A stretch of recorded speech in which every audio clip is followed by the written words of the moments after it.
Salut tout le monde et allô à notre épisode de Promener son chien réactif. Aujourd'hui, je voulais qu'on parle de quelque chose de fascinant. De quelque chose dont on parle pas beaucoup, qui nous amène à faire énormément d'auto-sabotage dans la vie, aussitôt qu'il est question de parler de nos besoins, de s'affirmer, de peut-être parler davantage de, comment dire, de nos besoins, de ce qu'on veut. Qui est un sujet qui est essentiel lorsqu'on parle de guider un chien qui a des trop grosses émotions pour son petit corps. Et l'idée de ce sujet-ci m'est venue il y a 2 semaines ou une semaine. Pardon. Mon conjoint et moi, on devait dégager le toit parce que, comme vous le savez, il a neigé énormément cet hiver et on a un toit à la canadienne. Donc, au fond, du côté arrière, on a une pente classique, mais du côté avant, on a une pente et ensuite, ça va légèrement se redresser. Donc, on appelle ça un toit à la canadienne. Et parce que, au fond, il n'y a pas de pente jusqu'à la fin. Il y a une accumulation de neige dans la partie qui est un petit peu plus droite et retroussée. Et bref, bon, on ne veut pas que ça s'effondre. Sauf que, j'ai peur des hauteurs. J'ai peur des hauteurs depuis toujours. Et depuis qu'on a refait le toit, c'est pire. OK? Quand je conduis puis que je passe sur un pont, j'ai vraiment des gros moments de malaise. Il faut vraiment que je me parle. J'ai des moments où je pense qu'on va tomber, bref. Hein? Et c'est vraiment plus difficile, la peur des hauteurs, comme je le disais, depuis qu'on a refait le toit, parce que j'ai dû énormément, au fond, piler sur moi-même, parce qu'il y avait besoin, au fond, à certains moments, de main-d'œuvre sur le toit. Et ma peur des hauteurs a été énormément déclenchée au point d'en figer sur place. Il a fallu qu'on m'aide à descendre plusieurs fois. Et d'ailleurs, ça ici, ça pourrait être un autre sujet sur à quel point on espère vite de la part de nos chiens de se remettre d'épisodes comme ceux-là, alors que plusieurs mois plus tard, j'ai encore des séquelles au fond de ces moments-là qui ont été très difficiles au niveau de cette peur-là que j'ai, qui était très sous contrôle avant. Mais bref, donc j'ai vraiment beaucoup de misère avec ma peur des hauteurs de ces temps-ci. Ça m'affecte beaucoup dans ma conduite. Il faut vraiment que je me parle. J'ai vraiment des moments aussi où quand je conduis sur un pont, je suis comme, bon sang, on va glisser, on va mourir, ok? Donc ça m'empêche pas de faire des activités, mais c'est très présent. Et mon conjoint est au courant, ce qui fait que lorsque lui et des amis ont, au fond, décidé qu'on allait dégager la neige sur le toit, mon conjoint m'a dit « Monte pas, je le sais que ça te rend mal à l'aise, c'est difficile pour toi, t'as vraiment de la misère avec ta peur des hauteurs de ces temps-ci, je m'en occupe. » Donc, techniquement, j'ai eu ce que je voulais dans le sens où je me suis sauvée d'une activité qui, est pas particulièrement le fun.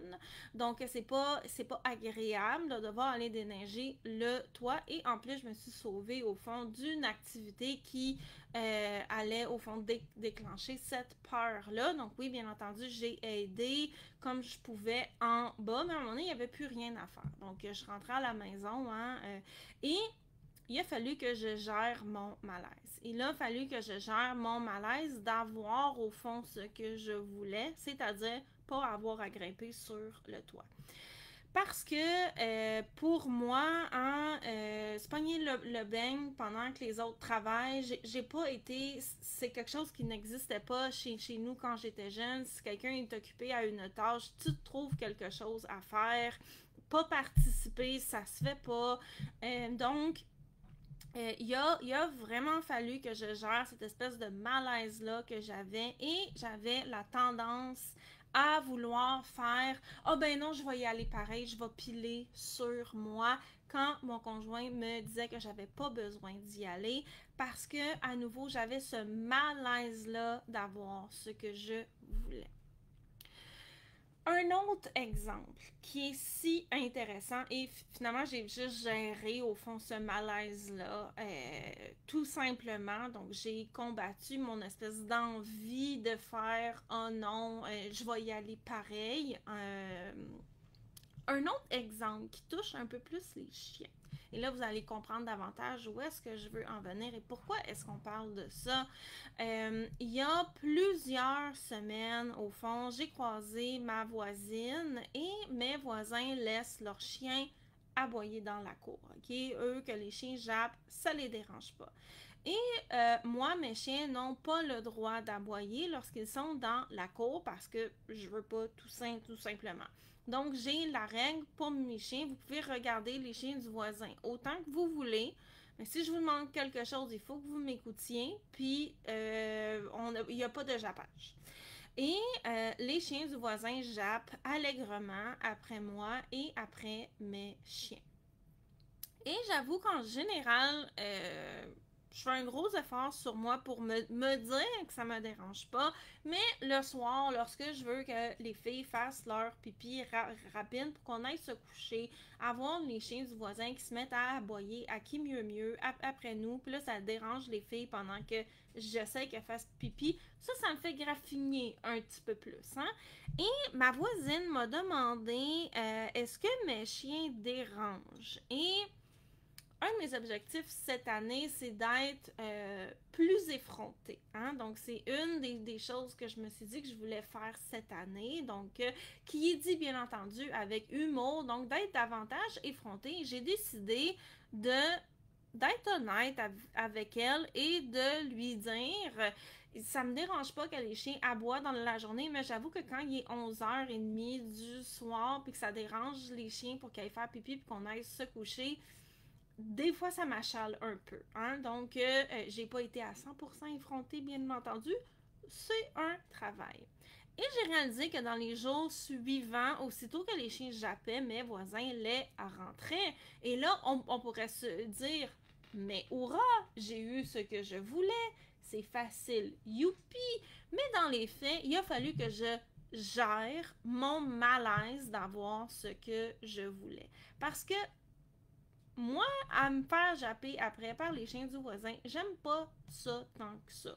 Pour la quiétude commune, je me dis que dans la journée, je fais comme si ça me dérangeait pas, mais dans les faits, ça m'agace. Et encore plus, bien entendu, en soirée. Et j'ai réalisé aussi qu'il laissait beaucoup moins les chiens dehors tout seuls le soir. Et j'ai eu ce malaise-là. J'ai eu ce malaise-là d'avoir ce que je voulais parce que je me suis dit, j'ai pris un moment pour analyser mes pensées parce que je suis toujours à la recherche de contenu à vous présenter pour vous aider. Et les pensées que j'avais étaient, ben voyons donc, ça n'a pas d'allure de dire aux gens quoi faire chez eux. Okay? Donc j'avais beaucoup cette pensée-là. J'avais aussi la pensée, qu'est-ce qu'ils ont dû penser de moi? Hein?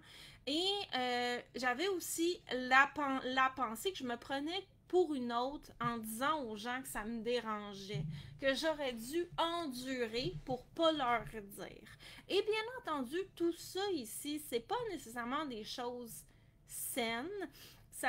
On pourrait analyser le pourquoi du comment de tout ça, mais cette espèce de peur-là d'être mis à part du groupe parce qu'on a parlé de nos besoins, c'est quelque chose pour que beaucoup d'entre nous on a et qu'il faut qu'on apprenne à gérer.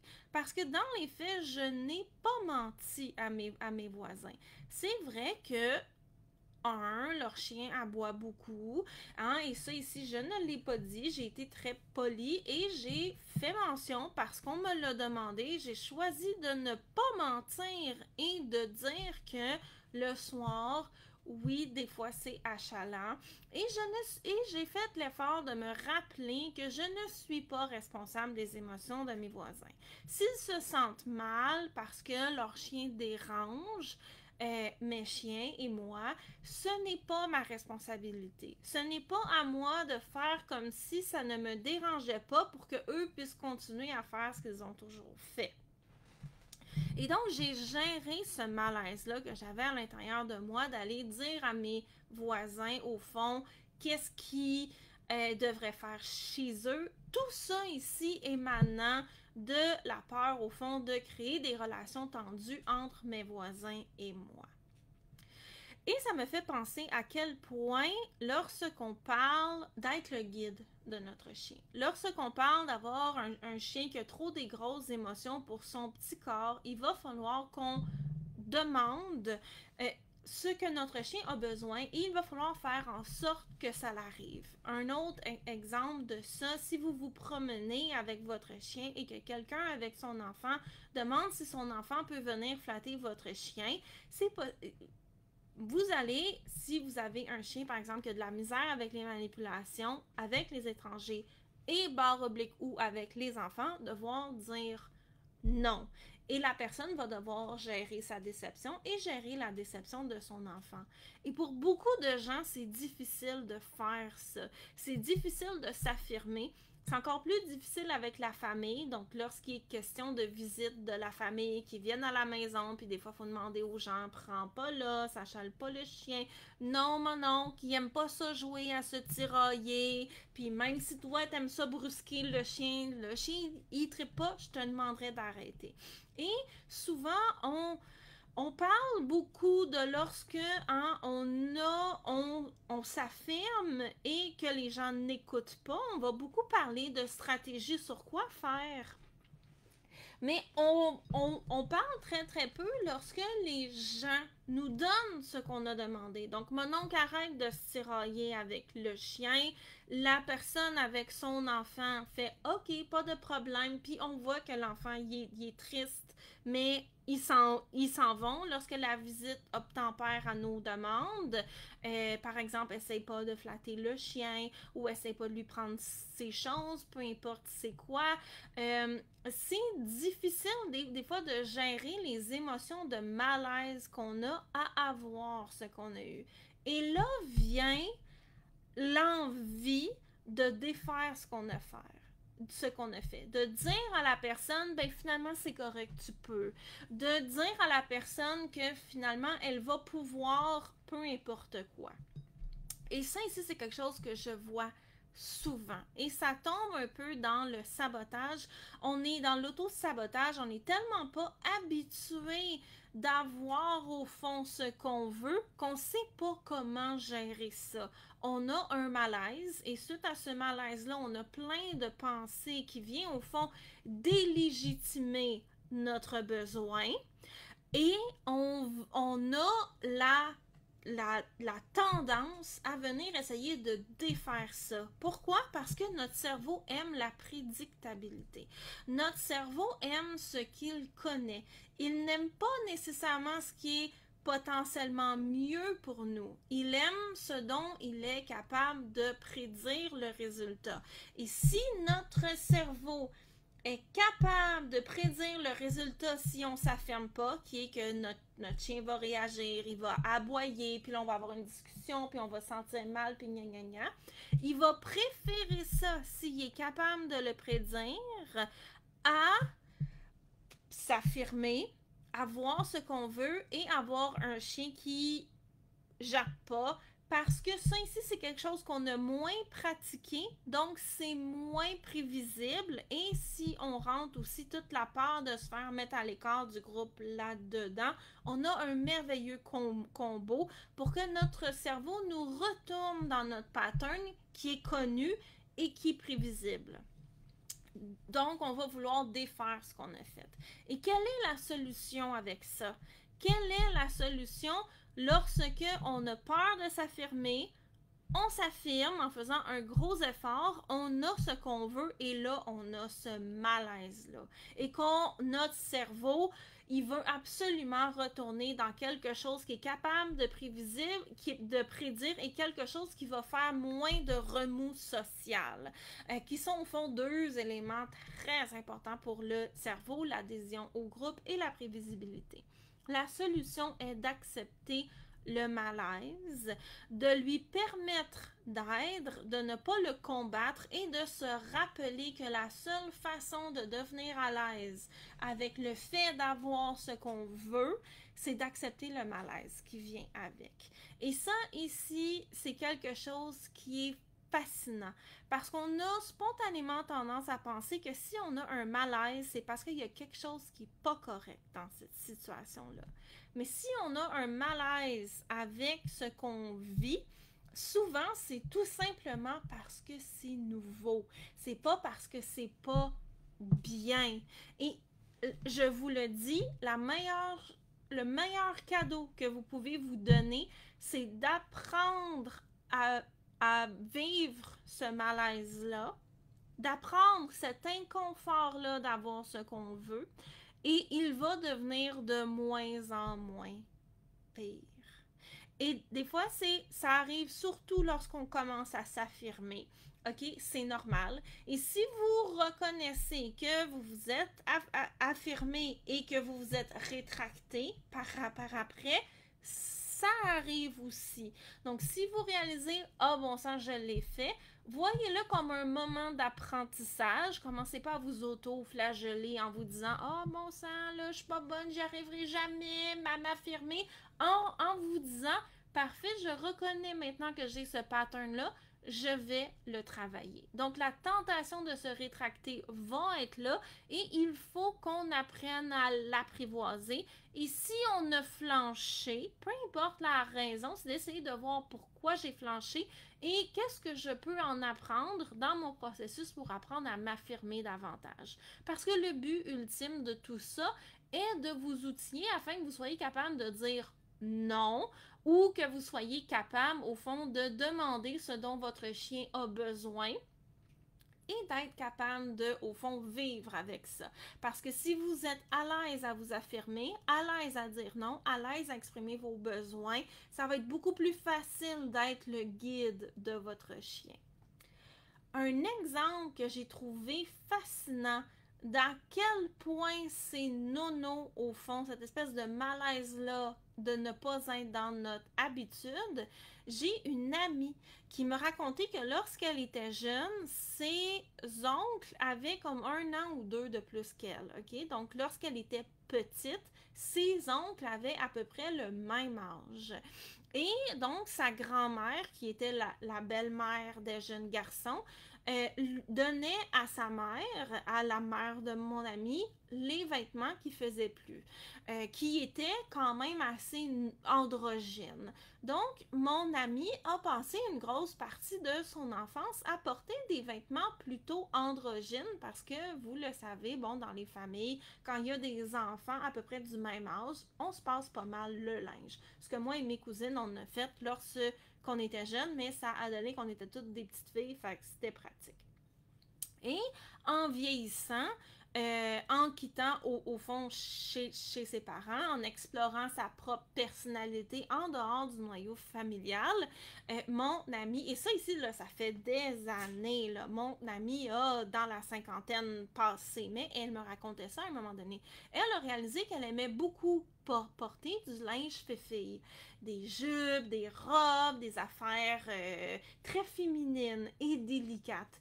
Et elle s'est rendue compte que lorsqu'elle retournait visiter chez ses parents et qu'elle portait des robes, des jupes, ses vêtements délicats avec des fleurs, du rose, du ci, de ça, donc tout ce qui est qu'on identifie dans notre société comme étant du linge fille, elle se sentait mal à l'aise.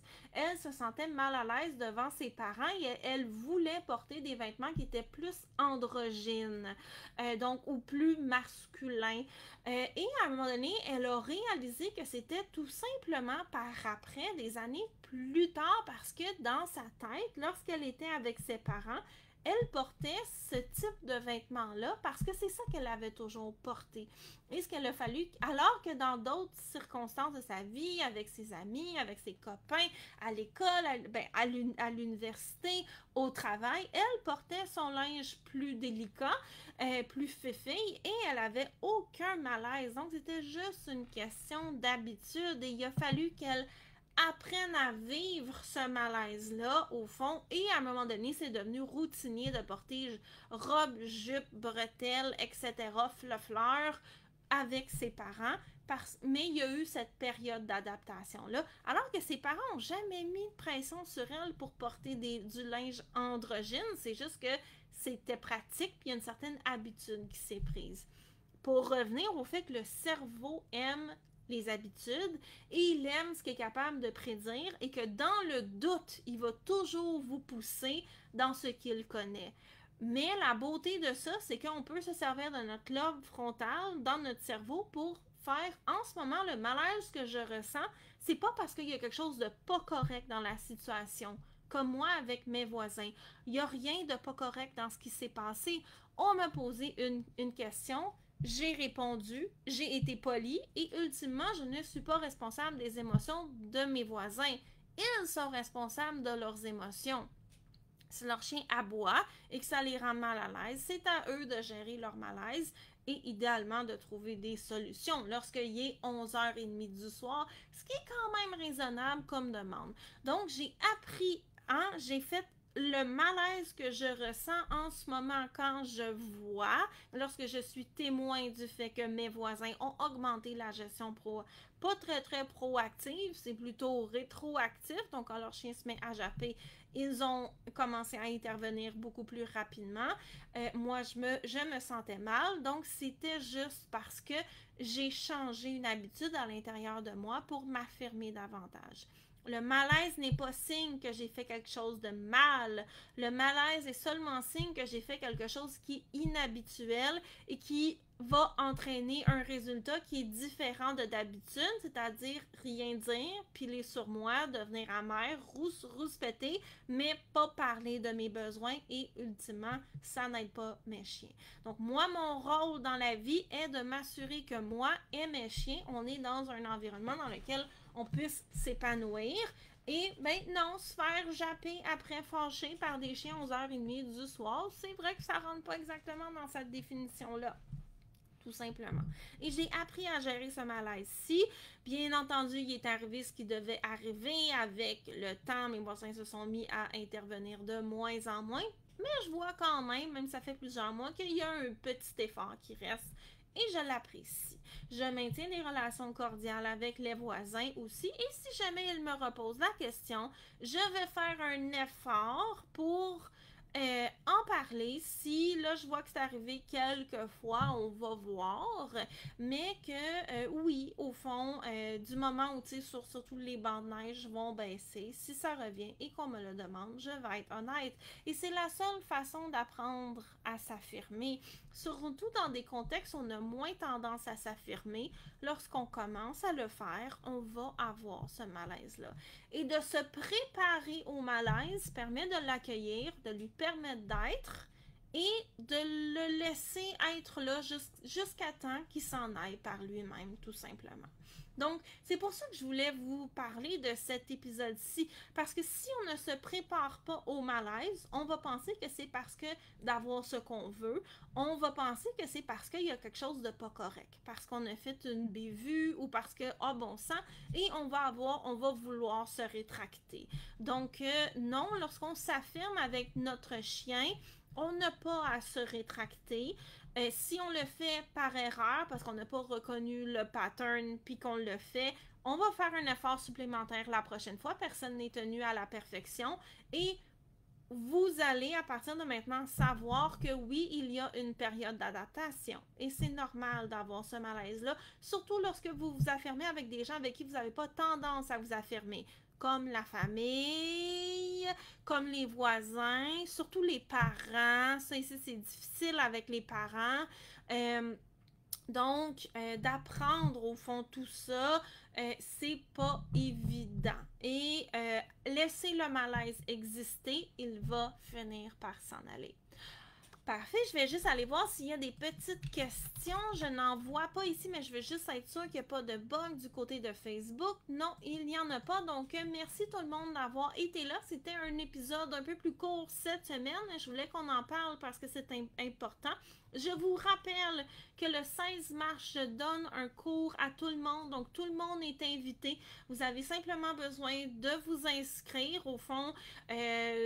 Donc, vous allez vous inscrire sur le site. J'ai mis l'adresse. Donc, c'est eve.dog/réactivité sans accent. Je vais vous donner un cours sur quoi faire lorsque vous promenez votre chien en laisse et que vous voyez un autre chien. Ce cours, à nouveau, je le répète, est ouvert à tout le monde. Donc, vous n'avez qu'à vous inscrire. C'est le 16 mars à 11h. Il va y avoir, oui, une rediffusion. Même si vous êtes juste disponible pour 10 minutes, inscrivez-vous. Même si vous allez regarder en rediffusion, inscrivez-vous. Même si vous n'êtes pas sûr, inscrivez-vous. Quelque part, il y a une pépite qui va vous aider à cliquer donc sur quelque chose qui est important. Je vous donne la procédure, étape 1, 2, 3, 4. Lorsque vous voyez un autre chien, pour savoir quoi faire, le but c'est quoi? Que lorsque vous voyez un autre chien, votre réaction soit pas avec votre laisse, cette espèce de moment de stress-là et la pensée « j'espère que mon chien le verra pas » ou « j'espère que mon chien réagira pas ». Hein? Donc, on ne veut pas ça. Qu'est-ce qu'on fait à la place? Je vais vous l'expliquer le 16 mars. Donc, je vous mets l'adresse à nouveau pour vous inscrire. Je vous attends. Et donc, c'est le 16 mars à 11h, bien entendu, heure de Montréal, même si j'habite à l'Ange Gardien.